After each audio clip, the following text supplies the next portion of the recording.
Everybody, welcome back. तो क्या आप लोगों को पता चला है कि अभी रिसेंट एक केस आया है सामने जिसमें इंडिगो ने महिंद्रा एंड महिंद्रा पे केस किया है दिल्ली हाई कोर्ट में रिगार्डिंग द ब्रांड राइट।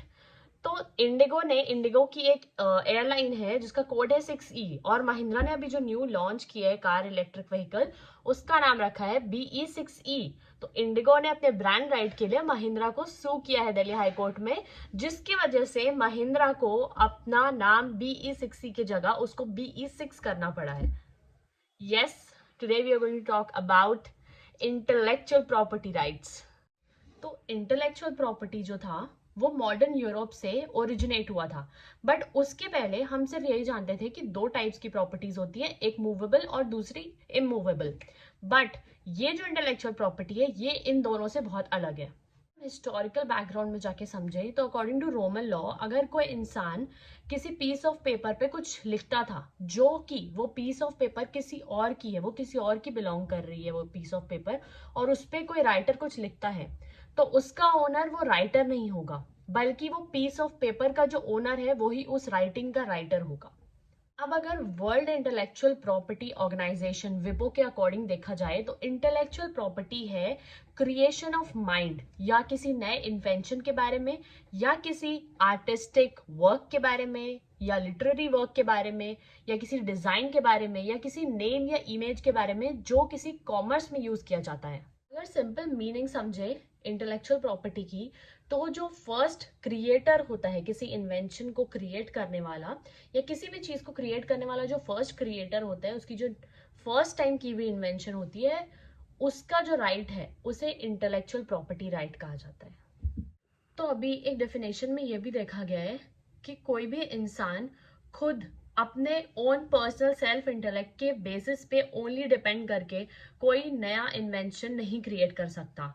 वो अपना नॉलेज जो इस मैनकाइंड से गेन करता है उसके थ्रू अपने इन्वेंशंस को यूज करता है, अपने क्रिएशंस को, अपने क्रिएटिव माइंड को यूज करता है उस प्रॉपर्टी को, इंटेलेक्चुअल प्रॉपर्टी को रेडी करने में। अब बात करते हैं classification of intellectual property rights.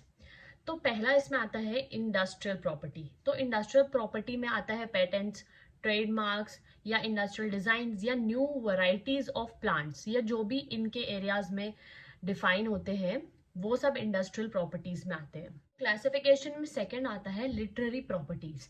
तो लिटरेरी प्रॉपर्टीज बात करती है टेक्स्ट के बारे में, इंफॉर्मेशन के बारे में, या एंटरटेनमेंट फील्ड्स के बारे में।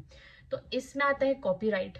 तो ये कॉपीराइट रहता है जैसे कि ब्रॉडकास्टिंग ऑर्गेनाइजेशंस के ऊपर, या कोई पोएट्स है उनके पोएम्स से रिलेटेड, तो इसमें आता है कॉपीराइट। थर्ड आता है इन्वेंशंस। कोई भी इन्वेंशंस या न्यू इनोवेशन टेक्नोलॉजी से रिलेटेड उसको पेटेंट लॉ में प्रोटेक्ट किया जाता है। फोर्थ आता है डिजाइन। तो डिजाइन अगर न्यू और अनपब्लिश्ड है तो उसको प्रोटेक्शन प्रोवाइड की जाती है उन डिजाइन्स को। अब बात करते हैं काइंड्स और फॉर्म्स की। तो फर्स्ट इज पेटेंट। तो पेटेंट जो होता है वो एक तरह का इंटेलेक्चुअल प्रॉपर्टी राइट होता है जो कि उन्हें ग्रांट किया जाता है, उनके इन्वेंशंस को ग्रांट किया जाता है जो इंडस्ट्रियल या साइंटिफिक फील्ड से बिलोंग करते हैं। Second kind is copyright. तो कॉपीराइट उन चीजों में दिया जाता है जो लिटरेरी, आर्टिस्टिक, सिनेमेटोग्राफिक, साउंड, म्यूजिक, या कुछ भी ड्रामेटिक चीज हो, तो इन सब चीजों के लिए कॉपीराइट दिया जाता है। कॉपीराइट इन चीजों के लिए प्रोटेक्शन प्रोवाइड कर। तो थर्ड है ट्रेडमार्क। तो ट्रेडमार्क में क्या क्या चीज आती है? साइंस, लोगोज, नेम्स, सिंबल्स, या स्लोगन्स, टाइटल्स, ये सब ट्रेडमार्क में आता है जिसको यूज किया जाता है इंडस्ट्री, ट्रेड या कॉमर्स को प्रमोट करने के लिए, और इसको प्रोटेक्शन मिलती है ट्रेडमार्क्स में। इवन इंडस्ट्रियल डिजाइन या कोई भी पर्टिकुलर डिजाइन को जो आई अपीलिंग हो उनको भी प्रोटेक्ट किया जाता है ट्रेडमार्क्स एक्ट के अंदर। अब आ जाते हैं ऑब्जेक्ट और स्कोप पे इंटेलेक्चुअल प्रॉपर्टी राइट्स के। तो इंटेलेक्चुअल प्रॉपर्टी राइट्स जो है वो एक्सक्लूसिवली जो है वो क्रिएटर्स को दी जाती है ताकि उनके स्किल्स को प्रोटेक्शन दी जा सके। और जो कन्वेंशनल प्रॉपर्टीज है उसमें जो मूवेबल और इमूवेबल है वो लिमिटेड है, लेकिन जो इंटेलेक्चुअल प्रॉपर्टी है वो अनलिमिटेड है। It's not limited to a particular thing. Intellectual property rights जो है वो क्रिएटर के कमर्शियल इंटरेस्ट को भी बेनिफिट करता है और पब्लिक को भी बेनिफिट करता है, और एनकरेज करता है नए इनोवेशंस को। अब बात करते हैं benefits of intellectual property rights. तो first is the benefit of generating jobs and increasing the revenues. तो जो इनोवेशन क्रिएशन होता है, उस क्रिएशन की वजह से मार्केट में लीड बढ़ती है, बिजनेस बढ़ता है, जिसकी वजह से एम्प्लॉयमेंट भी बढ़ती है, और इससे जो इकोनॉमिक लिविंग स्टैंडर्ड है वो भी इंक्रीज होता है, और मार्केट में प्रोडक्ट्स एंड सर्विसेज भी इंक्रीज होते हैं। Second is it encourages the creators creation and innovation. तो क्रिएटर के इनोवेशन को प्रोटेक्ट करना, उसे और एम्पावर करना, और उसे सपोर्ट प्रोवाइड करना, और उसे प्रॉपर प्रोटेक्शन देना, ये बेनिफिट है इंटेलेक्चुअल प्रॉपर्टी राइट्स के। थर्ड बात करते हैं प्रोमोट्स इक्वालिटी। अब अगर किसी प्रोडक्ट का, गुड्स का किसी मास पॉपुलेशन में इंक्रीज होता है, स्प्रेड होता है किसी मास पॉपुलेशन में उस इन्वेंशन का यूज, तो उससे जो होता है उसमें एक इक्वालिटी आती है। जैसे कि हम मोबाइल फोन्स की अगर बात करें, तो इसके वजह से जो सोशल गैप था वो काफी कम हो चुका है। तो अब वो मास प्रोडक्शन हो रहा है मोबाइल फोन्स का, उस इन्वेंशन का मास प्रोडक्शन हो रहा है, तो वो ज्यादा लोगों तक एक्सेसिबल हो सकता है। अब अगर नेक्स्ट बेनिफिट की बात करें, तो इंटेलेक्चुअल प्रॉपर्टी की वजह से नॉलेज बढ़ती है।